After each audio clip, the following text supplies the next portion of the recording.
اللہ تعالیٰ نے تنبیہ کے انداز کے اندر حضرت انسان کی اس فطرت کو بیان بھی فرمایا اور اس کو جھنجھوڑ کر کے کہا کہ تیرا ان دنیا کی بھول بھلائیوں میں کھو جانا مقصد نہیں تھا، تیرا مقصد اپنے مالک کی رضا جوئی اور اس کے قرب کی تلاش تھی۔ تو فرمایا بل تؤثرون الحیات الدنیا، تمہارا ترجیحی انداز کیا ہے کہ تم دنیا کی جیتی زندگی کو ترجیح دیتے ہو، والآخرۃ خیر وابقی، حالانکہ آخرت بہتر بھی ہے اور آخرت دائمی بھی ہے، نہ ختم ہونے والی زندگی ہے آخرت، کبھی ختم نہیں ہوگی۔ یہ دنیا جتنی بھی ہو، ایک آدمی 100 سال بھی زندگی پائے تو پھر بھی تو موت ہی ہے۔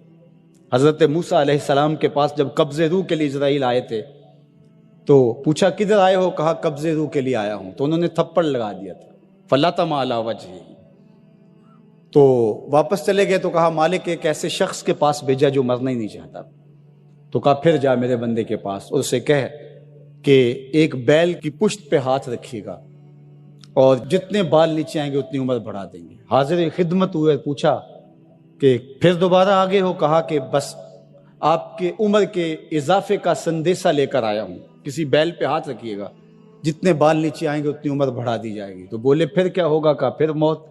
کہا اگر پھر بھی ہے تو ابھی روح قبض کر، 100 سال بھی جئیں گے تو پھر بھی موت ہے، موت ہے ہنگامہ آرا کلزم خاموش میں، ڈوب جاتے ہیں سفینے موج کی آغوش میں۔ اگر کسی نے ہمیشہ رہنا ہوتا اس ظاہری زندگی میں تو انبیاء کو موت نہ آتی، لیکن یہ ضابطہ ان پر بھی پورا ہوا۔ شہنشاہ، کج کلا، بادشاہ، بڑے بڑے حکامہ، دانشور، صحت مند افراد بھی آغوش موت میں اتر گئے۔ میں اور آپ ہوتے کیا ہیں؟ ہم تو ایک ایسا جرثومہ جو خوردبین سے بھی پورا دکھائی نہیں دیتا، اس نے پوری دنیا کو ہلا کے رکھ دیا۔ انسان ذرا دیکھ تو ہے کیا، وما یعلم جنود ربک الا ھو، اللہ کے لشکروں کو تو جانتا ہی نہیں ہے کہ اس کے لشکر کیسے ہیں۔ وہ لنگڑے مچھر سے نمرود کے تکبر کو خاک میں ملانا جانتا ہے، وہ ابابیلوں سے ہاتھی مروانا جانتا ہے، وہ کرونا وائرس سے پوری دنیا کا نظام معطل کرنا جانتا ہے، اس کے لیے کوئی مشکل نہیں ہے۔ والآخرۃ خیر وابقی، کہا آخرت بہتر بھی ہے، دائمی بھی ہے۔ زندگی تو گزر ہی جاتی ہے جیسے گزرے، اصل زندگی آخرت کی زندگی ہے۔ خندق کھودتے صحابہ پر پیار آیا تو یہی کہا اللہ زندگی وہی ہے جو آخرت کی زندگی ہے، میرے انصار کو بھی بخش دے، میرے مہاجروں کو بھی بخش دے۔ یہ زندگی اچھی بنا لیں، میں نہیں آپ کو روکتا، گھر بھی اچھا بنا لیں، گاڑی بھی آپ کے پاس اچھی ہونی چاہیے، اچھا کھائیں اچھا پہنیں، بالکل نہیں روکتا، شریعت بھی منع نہیں کرتی، لیکن یہ چیزیں اگر آخرت کے سودے پر ہوں، آخرت کو برباد کر کے حاصل کی جائے تو یہ خسارے کا سودا ہے۔ اور اگر آخرت کا کچھ نہیں بگڑتا اور دنیا کی زندگی بھی سنورتی ہے تو یہ راستے ملتے ہیں، ہمارا دین ہمیں راستہ دیتا ہے۔ تو آئیے یہ جہاں بھی سوار لیجئے، وہ جہاں بھی سوار لیجئے، میں اور آپ ایک ایک سانس اللہ کے لیے، اس کے رسول کے لیے بسر کریں۔ ہم جئیں تو اس کے لیے، ہم مرے تو اس کے لیے۔ اللہ ہم کو دنیا آخرت کی بلائیاں نصیب فرمائے۔ انسانی فطرت ہے کہ وہ بھاگتا ہے نفع کی طرف، اور دنیا کی زندگی اس کے لیے ایک میٹھا خواب ہے، حلم کہا گیا، میٹھا خواب، اور وہ بھول جاتا ہے کہ یہ سب کچھ ٹوٹ کے بکھر جانے والی چیزیں اور سب کچھ یہاں رہ جانے والا ہے۔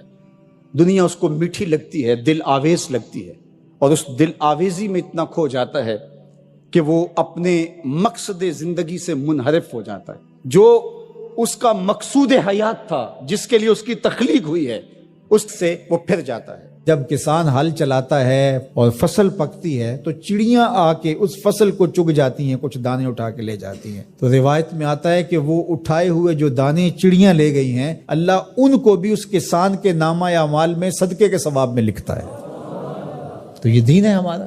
ما وعدہ فی امرا فیا صدقہ، جو تم کمائی بیوی کو لا کے دیتے ہو، اس کے منہ میں رکھتے ہو، برگر کھلاتے ہو، تو بیوی کو جا کے تم جو چیز کھلاتے ہو لا کے، اور اس سے وہ خوش ہوتی ہے اور تمہیں بھی اس سے مسرت ہوتی ہے، تو فرمایا کہ وہ جو تم نے کمائی کر کے لقمہ لا کے بیوی کے منہ میں دیا اور وہ خوش ہوئی، تو فرمایا تمہارا وہ بھی نامہ اعمال میں صدقے کے کھاتے میں لکھا جائے گا۔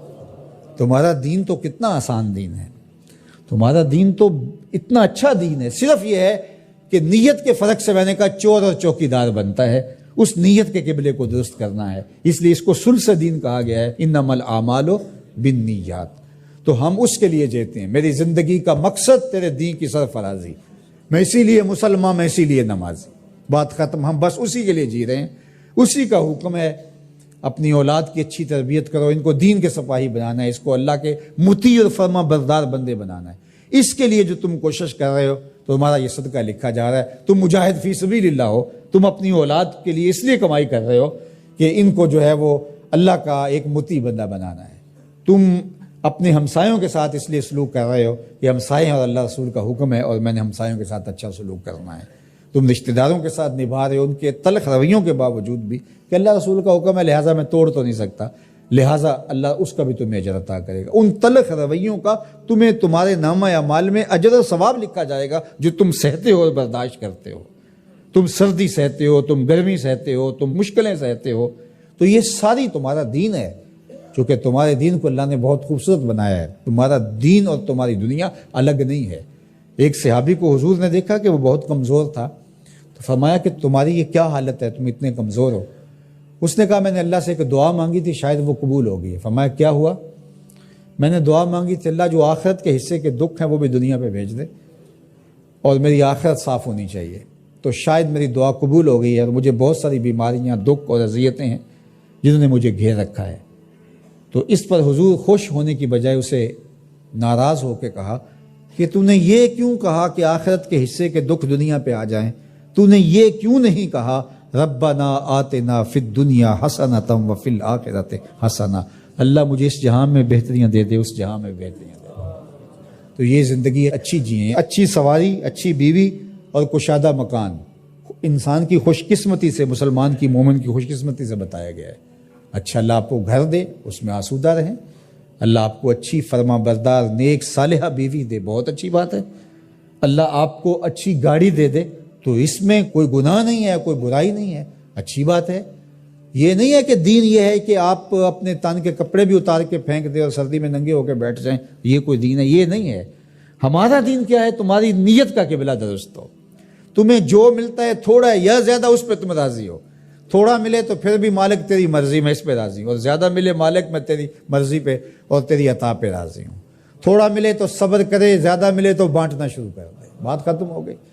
اور کاروبار کرے تو اللہ کی رضا کے لیے جائے اور بچوں کو ایک اچھی تربیت کی نیت سے گھر سے نکلتا ہے. حتیٰ کہ جو کاروبار کرتے ہوئے مشقتیں آتی ہیں، ٹینشنیں آتی ہیں، پریشانیاں آتی ہیں، جھٹکے لگتے ہیں انسان کو، گاہک کے رویے کی وجہ سے کسی نے ادھار لے لیا، وہ پیسے نہیں دے رہا، بار بار اس کو کہنا پڑتا ہے، اس کے سخت اور تلخ رویے ہیں. یہ جو جھٹکے اور تکلیفیں اور جو ٹینشنیں آتی ہیں، اس تاجر کو اللہ کی جانب سے اس کا بھی ثواب عطا کیا جاتا ہے. تو یہ کتنی کرم نوازی ہے اس کی اور کتنی رحمت ہے اس کی جو اللہ تعالیٰ نے اہل ایمان پہ رکھی.